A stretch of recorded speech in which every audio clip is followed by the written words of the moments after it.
নানান ধরনের বাহারি আইটেমে জড়ো হয়েছে ইফতারি বাজার, চকবাজার।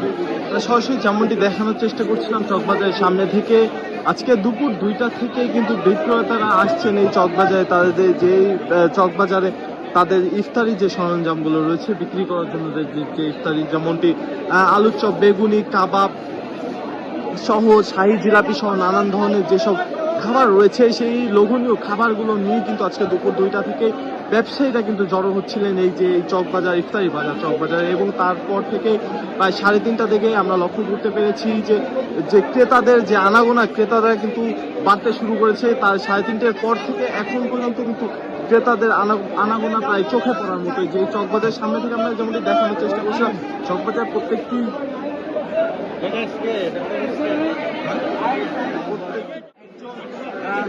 ক্রেতার সাথে কথা বলেছিলাম, তিনি যেমন আমাদের জানিয়েছেন যে এখানে যে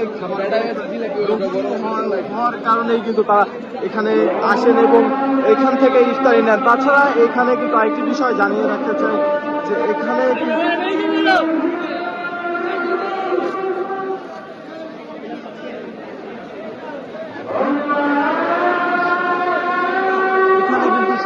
যে পুরান ঢাকা বাজারের আশেপাশে যেসব এরিয়া রয়েছে সেখানে লোকজনও কিন্তু আসে না। সেখান ছাড়াও ঢাকার মধ্যে কিন্তু বিভিন্ন জায়গা থেকে কিন্তু আসেন এই যে চকবাজার ইফতারের বাজারে, যে বাজারে ইফতারি নিতে।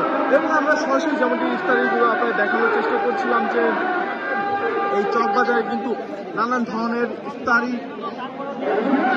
নানান ধরনের খাবার কিন্তু সাজিয়ে রাখা হয়েছে ট্রেতে। এবং সেখান থেকে আমরা দেখতে পাচ্ছি প্রত্যেকটি দোকানেই কিন্তু বিক্রেতাদের আনাগোনা কিন্তু প্রায় চোখে পড়ার মতোই।